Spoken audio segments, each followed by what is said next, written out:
over the last few weeks, I've been cooking inside me a transmission, a teaching, a sharing on initiation and the nervous system. And I've just seen that Bruce Lyon has done a post about this exact thing, and he's languaged it and captured it better than I think I was going to be able to. So rather than writing my own piece and offering that to the collective, I'm going to read Bruce's. And if you don't follow Bruce, check out Bruce Lyon on any of the kind of major platforms. He is a established figure in my field.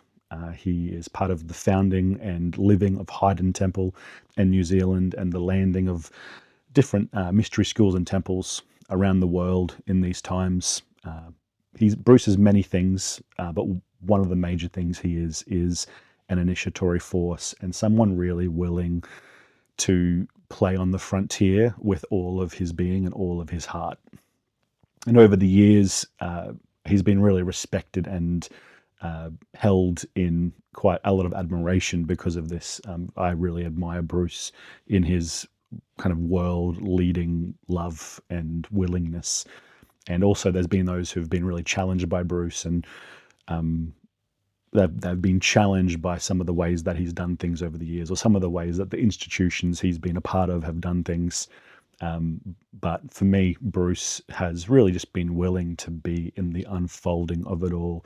And I have a real deep respect for him, and see echoes of my own being and how he moves and the love that lives inside him. So there's kind of an unspoken love that's here. So I want to read Bruce's transmission on initiation and the nervous system, and I hope that you can hear him in it and hear also what I'm in contact with as I read it.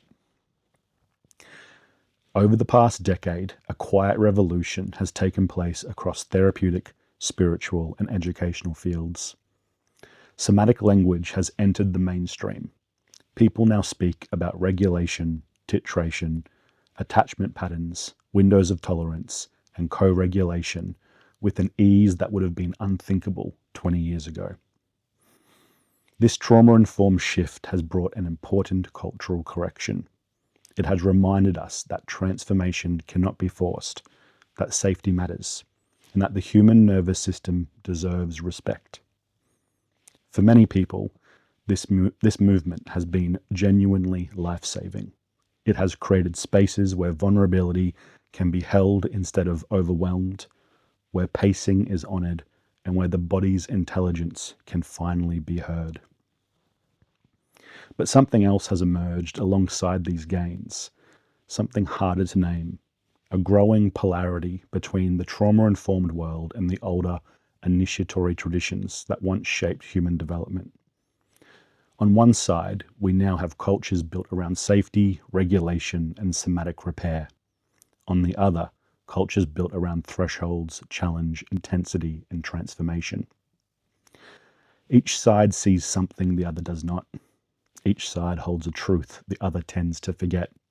And each side carries shadows that become harmful when taken as the whole truth. The trauma-informed movement has offered immense gifts: embodied awareness, the dismantling of coercive spiritual practices, a recentering of consent, and a new respect for the fragility of early developmental wounding. It has helped prevent the kinds of psychological fractures that were once common in spiritual communities. It has shown that many mystical collapses were not enlightenment at all, but unrecognized trauma responses. This increased sensitivity has made spiritual work more humane. At the same time, the initiatory traditions hold a different set of gifts that modern culture still desperately needs. They know, in a way that trauma discourse alone cannot teach, that human beings grow at thresholds. They understand that fear is not only a danger signal, but also a doorway. That identity must sometimes stretch to its edges in order to be renewed. That meaning arises not just from comfort, but from encounters with the unknown. Initiatory work helps us meet intensity consciously rather than reflexively avoid it. It offers direct contact with the sacred, with the deeper self, and with the communal depths accessed through shared rites of passage. It cultivates courage, presence, and orientation towards truth that the body alone cannot supply. These traditions knew how to grow the human being, not only repair it. The problem is not that one side is right and the other is wrong. The problem is the split. When trauma-informed culture forgets initiation, safety becomes the supreme value and growth quietly stalls. Activation is pathologized, or is mistaken for overwhelm, and biology becomes the ceiling of consciousness. People become safer, perhaps, but smaller. Conversely, when initiatory culture forgets trauma, intensity becomes a hammer used to strike every soul, regardless of its shape or history. Overwhelm is mistaken for revelation, dissociation for transcendence, and unhealed wounds are stirred without the capacity to integrate them. The deeper damage comes from the assumption that we must choose either nervous system sensitivity or spiritual fire, either safety or transformation. This false choice fractures the very process it seeks to guide. Trauma practitioners learn to distrust intensity. Initiates learn to distrust regulation, and human development becomes polarized between stagnation and rupture. What is needed now is a synthesis, one that honors both the tenderness of the body and the ferocity of the soul. Trauma-informed work provides the ground. It creates the stability, coherence, and embodied presence that prevent fragmentation. Without this foundation, intense spiritual work can easily enact old wounds. But once the vessel is stable, initiation becomes not only possible, but uniquely powerful. It can stretch identity without shattering it, ignite meaning without unraveling the psyche, and guide people into deeper layers of self with a capacity for integration that older traditions often lacked. Beyond both of these lies a third dimension, the field itself, the greater intelligence that holds individual and collective transformation. This is where consciousness expands beyond the patterns of the nervous system, where humans begin to perceive in ways that aren't limited to biology. Field intelligence includes the relational space between people, the subtle coherence of a group, the contact with the sacred, and even emerging contact with non-biological intelligences.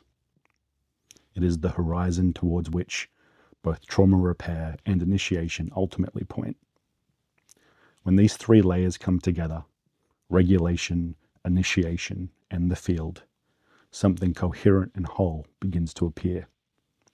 Safety protects the vessel, initiation transforms it, and the field reveals that the vessel is not the limit of who we are.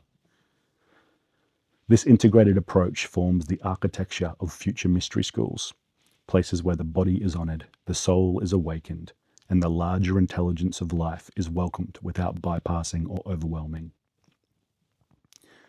The essential insight is simple.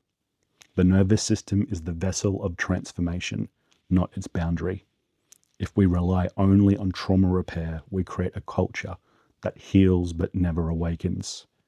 If we rely only on initiation, we create a culture that awakens but cannot integrate.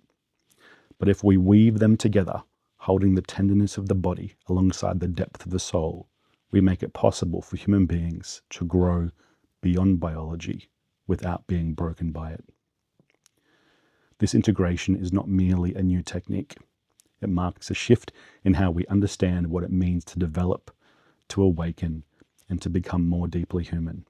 It offers a path forward for a species that must now learn how to evolve without repeating the errors of the past, the errors of forcing, fracturing, bypassing, or retreating into safety at the cost of growth. It asks us to mature into a form of spiritual life that is both grounded and expansive, both regulated and courageous, both tender and capable of meeting the real fire of transformation. Bruce Lyon. Yeah. And so what that moves in me is this idea of how we are standing on the shoulders of giants. That's how I see it. And a lot of the old traditions, they're not just there to be set practices. They're not just there to be static forces. They're there to evolve. They want to be dynamic. And in this post that Bruce has shared, and in what's moving inside me, some of the listings of how the old traditions and the emergent trauma-informed approaches can kind of work together to do things better than we've done them in the past, to refine how we've worked through initiatory processes and growth processes and meeting each other in stages and phases. But it's going to take a real presence with everyone's developmental stage, with everyone's readiness, and we're going to have to be really honest and revealed in who we are and where we're at for us to be able to meet each other healthily, to meet each other well, to still have powerful initiatory experiences and opportunities for growth that stretch us and our identity, while also not pushing us beyond where we're at. We can't be doing stuff with a toddler that is for a 14-year-old. We can't be walking 14-year-olds through the initiations of fatherhood. It's just they're different stages of life and different stages of development. And that's like the age version, but it also manifests in our developmental readiness and our maturity as individual beings. So I love this idea of these two forces of the trauma-informed and the initiatory traditions actually really having gifts for each other, and the field itself between the three of these ideas and forces, that we actually have something really integrated to work with, and we actually already have almost a living framework for us to meet the deeper opportunities, the deeper journeying in life through. And as someone who has tended towards the initiatory side of things for quite a long time, and the fire of transformation and the willingness to be grown into what I do not yet know, and really advocating for that in the field. I love this call for me to bring the trauma-informed stages and phases of development into my practice and into my offerings. But that's going to be really humbling for people as well. It's not just like a clear-cut thing. It also means that people are going to have to be honest about their developmental readinesses. And we're going to have to see each other before even the initiatory journeys begin. It's a real process of making sure that everyone is being dealt or met with the medicine that's made for that moment, rather than jumping ahead. Again, that's going to be really humbling for a lot of people. Yeah, so that's my takeaways from this beautiful post of Bruce's on initiation and trauma-informed worlds kind of coming together and colliding. And I'm really keen to hear what's moved in you as I've shared that as well. And check out Bruce. He's on all the major socials under Bruce Lyon. Yeah, big love.